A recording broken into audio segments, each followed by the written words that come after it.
Hello, thanks for joining me, astrologer Patrick Arundell, for your astrological overview for week commencing the 4th of January. This first full week of the year sees two retrogrades take effect. The first begins on Tuesday with Mercury.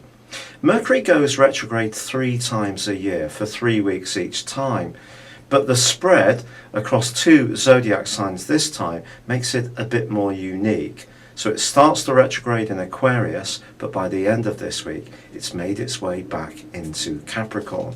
And it's going to be rewinding through to the 25th of January. All sorts of mix-ups, misunderstandings and delays can happen. And of course, Capricorn is very much about business-likeness. It's about how we connect with the wider world. It's to do with the orthodox, fitting in with structures. Whereas in Aquarius, where it originally is, it's much to do with friendships. So I think this week there could be some on-off situations around agreeing to meet with people and last-minute changes of plan. Later this week on Friday, it's Jupiter's turn to start to go into retrograde. It's in Virgo, not at its best location, it's in detriment here, but this retrograde goes on for 4 months through to the 8th of May. Symbolically, in terms of the house system from the starting point, this celestial equinox, this is the 6th solar house.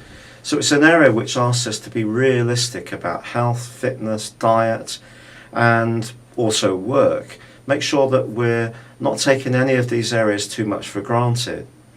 But this is a week when Mercury does clash with Mars, because on the first day of this week, Mars relocates into the sign of Scorpio, one of the 2 zodiac signs that it rules.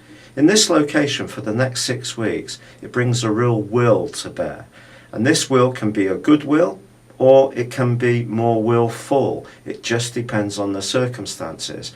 In this right angle with Mercury, which did occur for the last 2 weeks, but just in different zodiac signs, we're really asked to think about values, the values that come through Aquarius against the desire for enrichment, which comes through Scorpio, through the 8th solar house. There could be something that's out of kilter that we need to tackle. However, by the end of this week, Mercury has scuttled its way back into Capricorn, where the Sun and Pluto continue. And Pluto continues its right angle with Uranus, right through the first 3 months of this year. But by the end of this week, when there is a new moon in Capricorn, it too gets caught up in the energies of Uranus.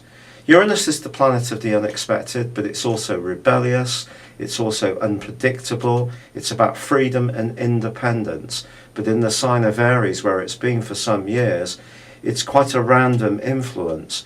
Whereas Capricorn energy is much more traditional, orthodox, as I said before. And that's why we've had quite a lot of events around the world where quite shocking things have happened that have tried to bring down long-standing institutions, or those long-standing institutions have actually proven to be quite corrupt and needed to be challenged by the frankness that Uranus in Aries brings to the situation.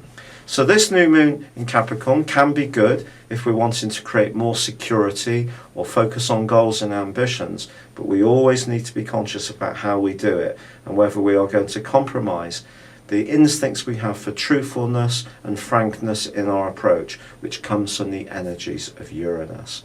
It's been a real pleasure being with you. Thank you for joining me. Good luck and goodbye for now.